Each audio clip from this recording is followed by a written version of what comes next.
In this series of videos, we're talking about how to become a resident here in the United States. In this video, we're going to talk about those who are not parents, spouses, or minor children of a U.S. citizen. Other members of the family, how can they become a resident here in the country? We're talking about two groups of people, those who are outside of the country and maybe those family members who are waiting inside of the country, but they're not able to become residents quickly. They have to wait in a process. Now, one of the concepts we have in the United States, those of us who know a little bit about immigration maybe, or don't know so much about it, but we just hear what's on the news, is that there's some line. They have to get in line. There's a line they have to get into. The only thing that even resembles closely some type of line is this particular process. It's almost like winning life's lottery. If you have a qualifying relationship with a citizen or a resident, then you can get in this line, and then you'll be able to wait and become a resident eventually, but it's not a fast line. It's a line that lasts decades in many cases. So it's hard to even call it a line. So if you've had this concept that there's some line people can get in, take that concept, stick it over on the shelf, and just understand that that is not the reality that we face in the area of immigration. So let's talk about this process known as consular processing. As I mentioned earlier, if the intending immigrant, it could be you or somebody else, is not a parent, spouse, or minor child of a U.S. citizen, then they're outside of this category where they can become a resident relatively quickly.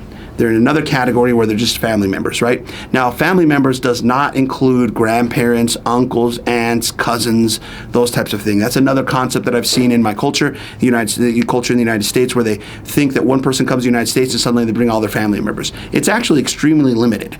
It's limited to parents, children, spouses, and siblings, and that's it, right? And so that forms these categories. Now, one of the images I'm going to put up here on the screen goes through the different categories that exist, and then it might be, spouses of a permanent resident. It's not a spouse of a citizen, but it's of a resident, right? It might be children who are over 21 of U.S. citizens, and it might be children who are over 21 but not married of permanent residents, or it could be the F4 category, for example, which are brothers and sisters of U.S. citizens. So what we have to do is identify the family member.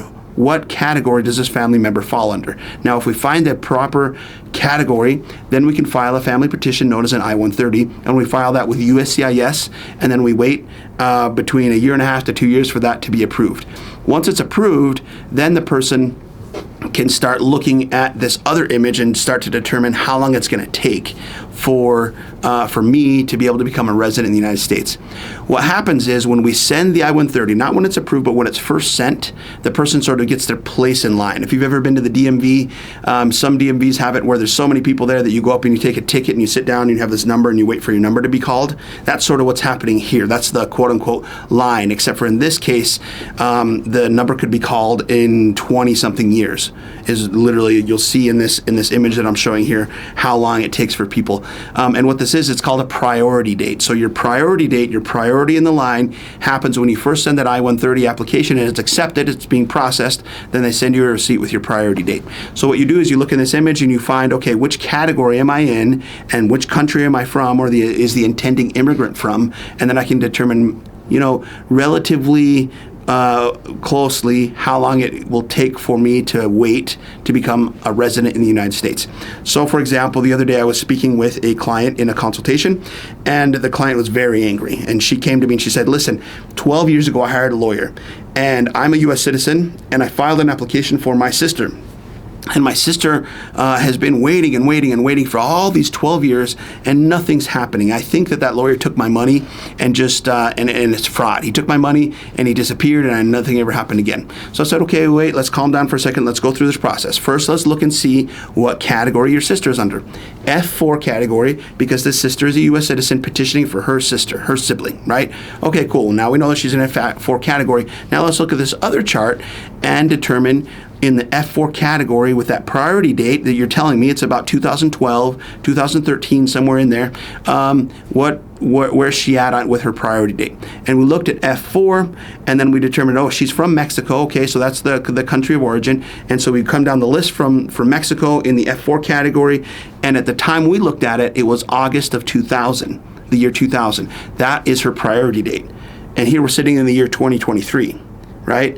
And so I'm telling her, okay, well, you've been waiting, 11, 12 years, something like that. But the people whose priority date is now becoming current, so think again of the DMV, the people whose number they're calling at this time are the people who filed their application in August of the year 2000. I mean, this is before the Twin Towers. This is before, so many things have happened in the last 2 decades, and yet finally those people are at the point where they can come and become residents of the United States, right? And so then she started thinking about it a little bit, and then she understood not only did that attorney not steal her money, but she's only halfway through the process in the waiting period, right?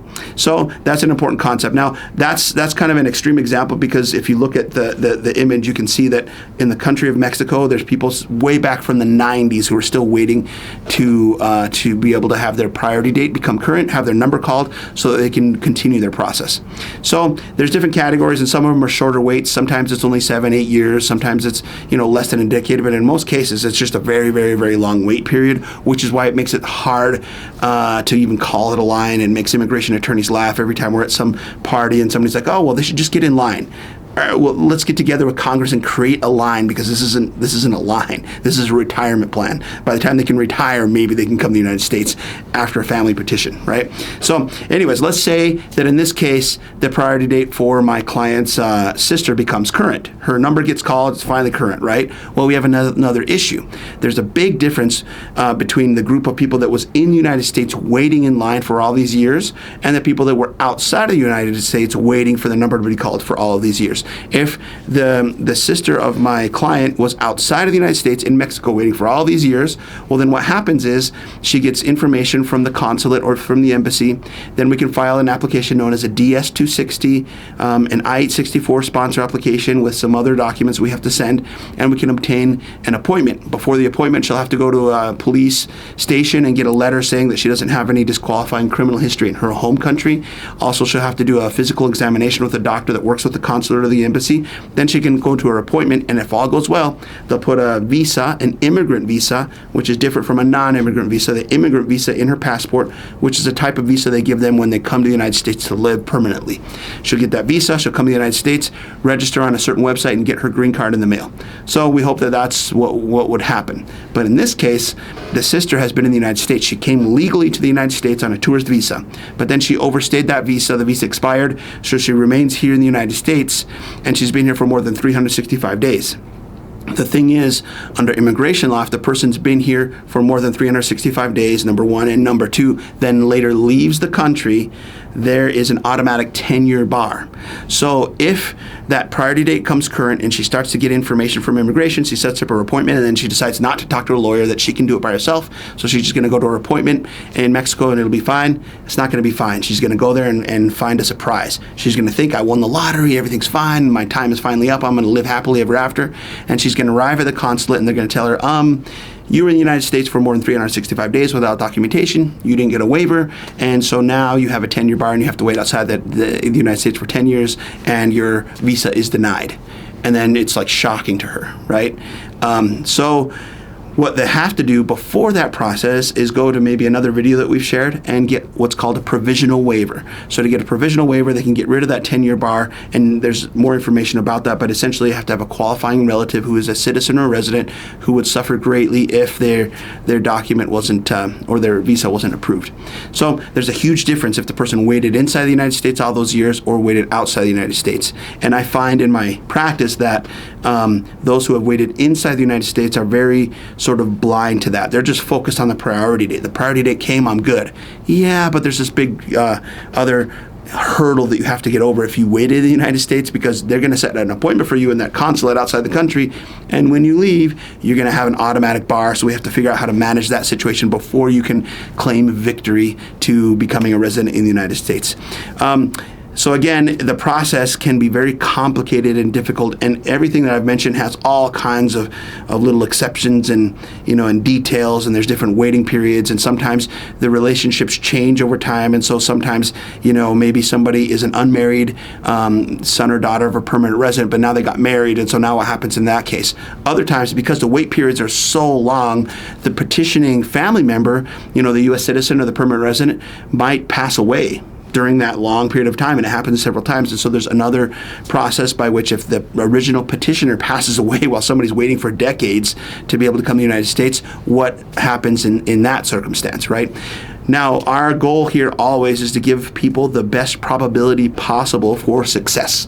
I'm not the type of attorney that will sit here and promise we're going to win every case. What we're going to do, and what my job is, and every attorney on the planet, what their job is to give their client the best probability of success, because we're not the decision makers. It's USCIS officers, it's embassy staff, immigration judges. They make the decisions. What we try to do with our decades of experience is work hard with clients to give them the best probability of success. If you're interested in working through a similar process, through consular processing or any other process to have somebody become a resident here in the United States, you can contact us. We have links in the description below, information about how to contact us, and we'll also leave links to the different images that we've shared in this video so that you can go and read and gather more information about this important process.